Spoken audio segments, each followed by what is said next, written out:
முழு மகாபாரதம் தமிழில். இதனை மொழிபெயர்ப்பவர் அருள் செல்வ பேரரசன். தொடர்வது உத்யோக பருவம் பகுதி 36 தலைப்பு தனிமரம் தோப்பாகாது. A single tree cannot be a grove. Udyoga Parva section 36C. Mahabharata in Tamil. இது சேனோத்யோக பருவ தொடர்ச்சி 36. இது விதுர நீதி 10. இந்த பதிவின் சுருக்கம்: நெருப்பு போல இருக்கும் யுதிஷ்டிரன் தனது மகன்களை அழித்து விடுவான் என்று தான் அஞ்சுவதாக திருதராஷ்டிரன் சொல்வது. அச்சத்தை தவிர்க்கும் வழிவகைகளை விதுரன் சொல்வது.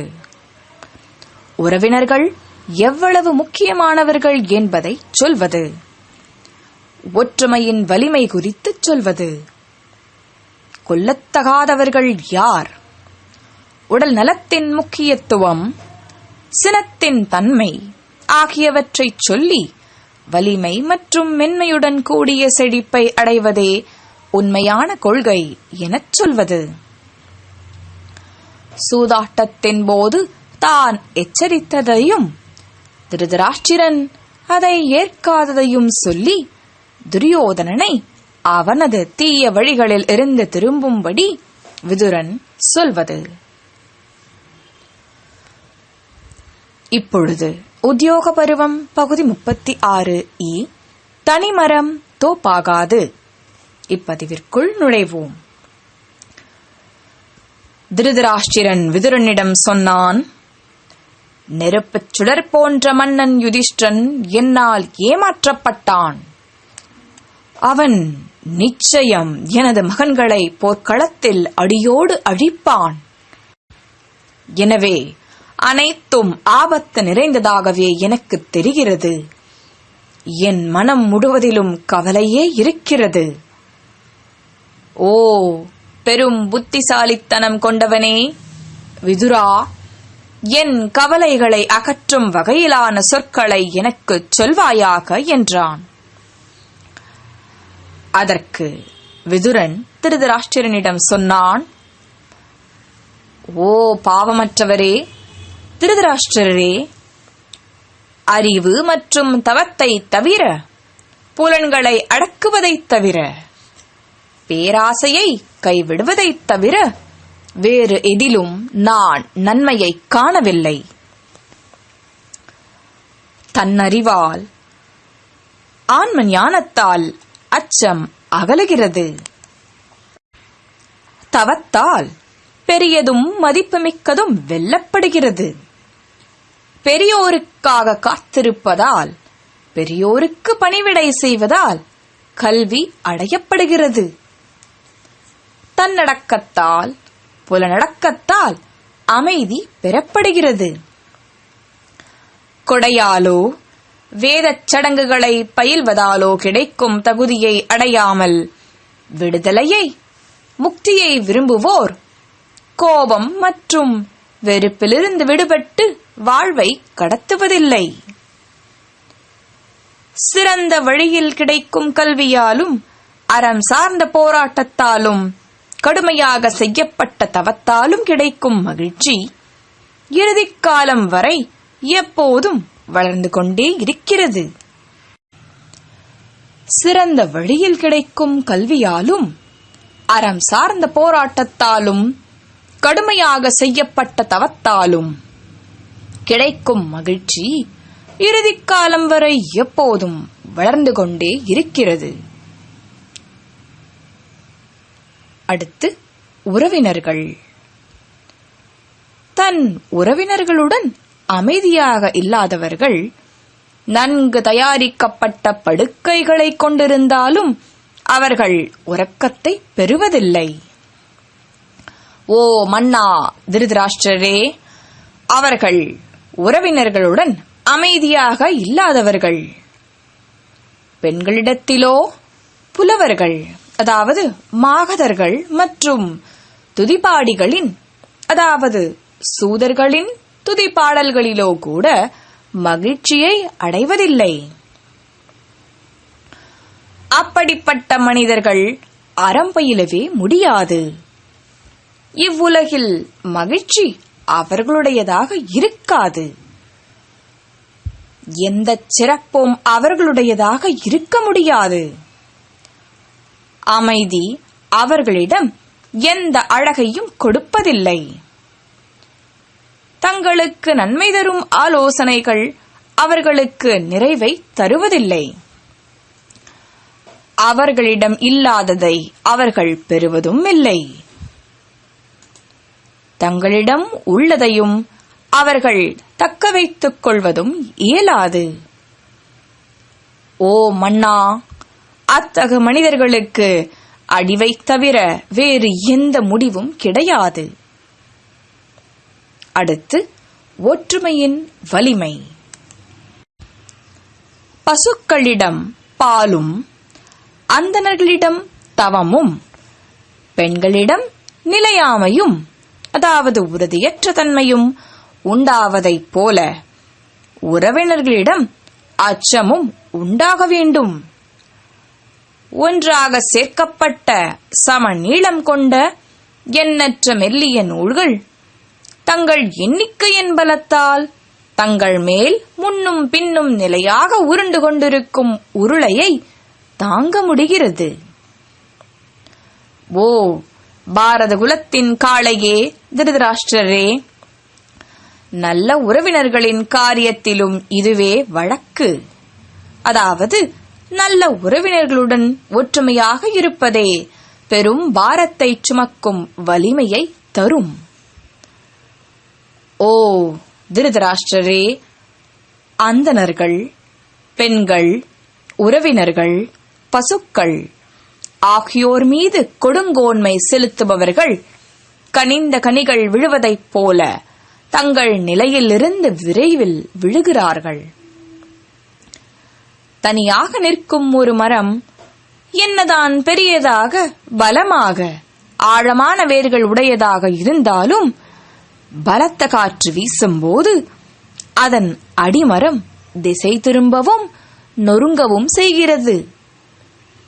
எனினும் நெருக்கமாகவும் கச்சிதமாகவும் வளரும் மரங்கள் பரஸ்பரம் ஒன்றோடு ஒன்று சார்ந்து இருக்கும் தங்கள் தகுதியின் காரணமாக மிகப்பெரிய கடுமையான காற்றையும் எதிர்த்து நிற்கின்றன. எனவே யாரோடும் சேராமல் தனியாக இருக்கும் ஒருவன் அனைத்து அறங்களுடனும் இருந்தாலும் காற்றால் வீழ்த்தப்படும் தனிமரம் போல எதிரிகளால் வீழ்த்தப்படக்கூடியவனே என்று கருதப்படுகிறான். அதேபோல உறவினர்கள் ஒருவருக்கு ஒருவர் சார்ந்து ஒருவருக்கொருவர் உதவி செய்து கொள்வதன் விளைவாக தடாகத்தில் இருக்கும் தாமரை தண்டுகளைப் போல இணைந்தே வளர்கின்றனர். உறவினர்களுடன் ஒற்றுமையாக வாழ்பவன் அவர்களோடு சேர்ந்து தானும் வளர்கிறான். அடுத்தது கொல்லத்தகாதவர்கள். அந்தணர்கள், பசுக்கள், உறவினர்கள், குழந்தைகள், பெண்கள், உணவிட்டோர், பாதுகாப்பு கோரி சரணடைந்தோர் ஆகியோர் எப்போதும் கொல்லப்படவே கூடாது. உடல் நலம். அதாவது, ஓ மன்னா திருதராஷ்டிரரே, செல்வமில்லாமல் ஒருவனுக்கு மேனியில் நல்ல தரம் இருக்காது. எனினும் நீர் உடல் நலத்தோடு இருந்தால் நீர் உமது நன்மையை அடைய முடியும். உடல் நலமற்று நோயாளியாயிருப்பவன் பிணமே. அடுத்தது சினம். ஓ மன்னா திருதராஷ்டிரரே, கோபம், அதன் கசப்பு, காரம், உரைப்பு, சூடு ஆகியவற்றால் வலி நிறைந்த விளைவுகளையே கொடுக்கும்.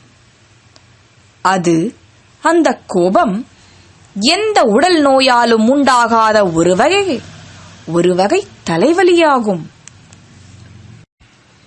அறிவற்றவர்களால் அவற்றை செரிக்கவே முடியாது. ஓ மன்னா திருதராஷ்டிரரே, நீர் அறிவுள்ளவராகையால் அதை விழுங்கி கோபத்தை செரித்து அடக்கி அமைதியடைவீராக. பிணியால் வதைக்கப்படுவோர், அதாவது துன்பப்படுவோர், எந்த இன்பங்களையும் விரும்புவதில்லை.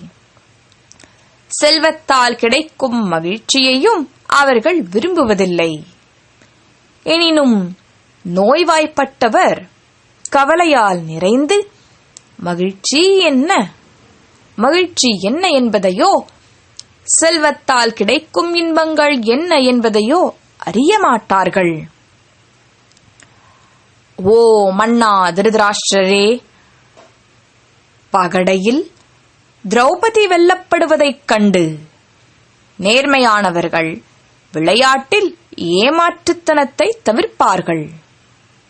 எனவே துரியோதனனை நிறுத்தும் என்ற சொற்களை முன்பே நான் உம்மிடம் சொன்னேன்.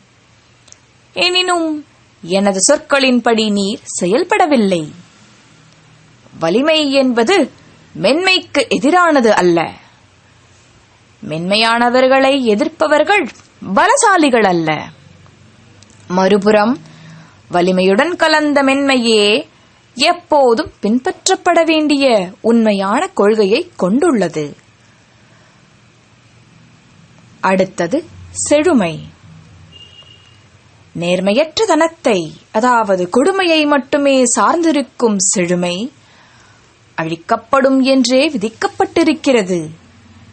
எனினும் வலிமை, மென்மை ஆகிய இரண்டையும் சார்ந்த செழுமை ஒருவனின் மகன்கள் மற்றும் பேரர்களிடம் திறத்துடன் இறங்கிச் செல்கிறது. எனவே உமது மகன்கள் பாண்டவர்களை பேணிக் காக்கட்டும், பாண்டவர்களும் உமது மகன்களை பேணிக் காக்கட்டும். ஓ மன்னா திருதராஷ்டிரரே, ஒரே நண்பர்களையும் எதிரிகளையும் பெற்ற குருக்கள் பாண்டவர்கள் ஆகிய இருவரும் மகிழ்ச்சியுடனும் செழுமையுடனும் ஒன்றாக ஒற்றுமையாக வாழட்டும். ஓ மன்னா திருதராஷ்டிரரே, இன்று குருக்களின் மகன்களுக்கு நீரே புகலிடம். உண்மையில் குருவின் குலம், ஓ அஜமீடரே திருதராஷ்டிரரே, உம்மையே சார்ந்து நம்பியிருக்கிறது. ஓ ஐயா, உமது புகழுக்கு களங்கம் ஏற்படாமல் பாதுகாத்து கடுமையான வனவாச துன்பத்தை அனுபவித்த பாண்டுவின் பிள்ளைகளை பேணிக் காப்பீராக. உமது எதிரிகள் உம்மிடம் இருக்கும் ஓட்டைகளை கண்டுபிடிக்காதிருக்கட்டும். ஓ மனிதர்களில் தேவரே திருதராஷ்டிரரே, அவர்கள் அந்த பாண்டவர்கள் அனைவரும் உண்மைக்கு, சத்தியத்துக்கு தங்களை அர்ப்பணித்திருக்கிறார்கள். ஓ மனிதர்களின் மன்னா திருதராஷ்டிரரே, துரியோதனனை அவனது தீய வழிகளிலிருந்து திருப்புவீராக என்றான் விதுரன். இத்துடன் உத்யோக பருவம் பகுதி 36 தனிமரம் தோப்பாகாது இப்பதிவு நிறைவுற்றது.